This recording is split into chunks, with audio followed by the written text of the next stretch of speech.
Varahi silks వారి grand festive celebrations పొందండి 10,000 రూపాయలు ఆపై కొనుగోలుపై బంగారు నాణెం ఉచితంగా.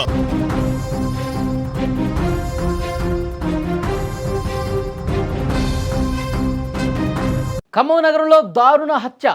మోడెం ప్రమీల అనే వివాహిత కస్బా బజార్ సమీపంలో ఓ దుకాణంలో పనిచేస్తూ పని ముగించుకొని రూమ్కి వెళ్లే టైంలో జీవిమాల్ వెనుక సందులో ఆమెను అత్యంత కిరాతకంగా నరికి చంపారు గుర్తు తెలియని దుండగులు.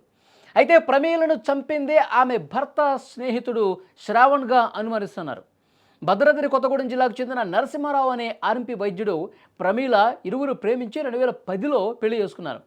గత 5 సంవత్సరాల నుంచి కొన్ని కారణాల వల్ల వీళ్ళు విడిగా ఉంటున్నారు, భార్యాభర్తలు ఇద్దరు కూడా. అయితే విడిపోయి ఉంటున్న ప్రమీలను కొద్ది నెలలుగా తన భర్త నరసింహారావు స్నేహితుడు శ్రవణ్ ఎవరైతే ఉన్నాడో అతను వేధిస్తూ ఉన్నాడు. కొన్ని రోజులుగా భర్తకి తిరిగి ఆమె ఫోన్లో చెప్పింది ఈ విషయం మొత్తం కూడా. గత నెల రోజుల క్రితం భద్రాచలంలో శ్రవణ్పై ప్రమీల కుటుంబ సభ్యులు కేసు కూడా పెట్టారు.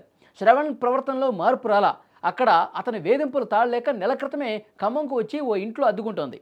అయినా శ్రావణ్ టార్చర్ ఆమెను వెంటాడుతూ వస్తుంది. ఈ నేపథ్యంలోనే డ్యూటీ ముగించుకొని ఒంటరిగా వస్తున్నటువంటి ప్రమీలను శ్రావణే హత్య చేసి చంపి ఉంటాడని చెప్పి పోలీసులు భావిస్తున్నారు. ఈ కోణంలోనే దర్యాప్తు చేస్తున్నటువంటి పరిస్థితుంది.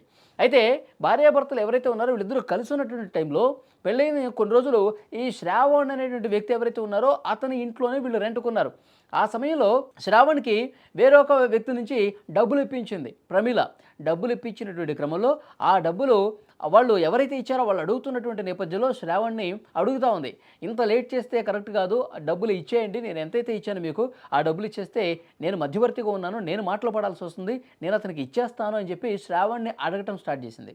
అయితే శ్రావణ్ ఇక్కడ ఎంత దుర్మార్గంగా ప్రవర్తించాడంటే, శ్రావణ్ మనకి వస్తున్నటువంటి ఇన్ఫర్మేషన్ డబ్బులు ఇవ్వకపోగా ఇప్పుడు భర్తతో దూరంగా ఉంటుంది కాబట్టి నువ్వు నాతో ఉండు, నాతో కలిసి ఉంటే డెఫినెట్గా నువ్వు ఇచ్చిన డబ్బులు నీకు ఇచ్చేస్తాను, ఇప్పుడు నీ భర్త కూడా నీ దగ్గర లేడు, నువ్వు నాతో ఉండని చెప్పి ఇలా బ్లాక్మెయిల్ చేయటం, ఈ విధంగా టార్చర్ పెట్టడం, వెంట పెట్టడం, వేధించడం ఇవన్నీ చేస్తూ ఉన్నాడు.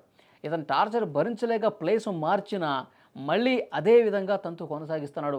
ఒకవైపు ఏమో ఇచ్చిన డబ్బులు ఇవ్వట్లేదు, మరోవైపు ఈ లైంగికపరమైనటువంటి వేధింపులు కూడా ఎక్కువైపోయాయి ప్రమీల. సో అందుకే పోలీస్ స్టేషన్లో కేసు పెట్టారు. ఈ గొడవలు జరుగుతున్నాయి. ఇది మనసులో పెట్టుకుని శ్రవణ్ కాపు కాసి సుపారీ క్యాంకి డబ్బులు ఇచ్చి మరీ ఆమె పని ముగించుకొని ఇంటికి వస్తున్నటువంటి క్రమంలో మార్గ మధ్యలో అటకాయించి అత్యంత దారుణంగా పదునైనటువంటి కత్తులతో ఆమె గొంతు కోసి ప్రాణం తీసినటువంటి పరిస్థితి. చాలా బాధాకరమైన విషయం. ఆమె కుటుంబ సభ్యులు కావచ్చు, భర్త కావచ్చు, నరసింహారావు వీళ్ళందరూ కూడా పోలీసులకి మళ్ళొక్కసారి కంప్లైంట్ చేశారు. పోలీసులు వచ్చి మొత్తం చూస్తూ ఉన్నారు, పరిస్థితిని పరిశీలిస్తున్నారు, ఇన్ఫర్మేషన్ తీసుకుంటూ ఉన్నారు, కేసు నమోదు చేసుకుని దర్యాప్తు కూడా చేస్తూ ఉన్నారు.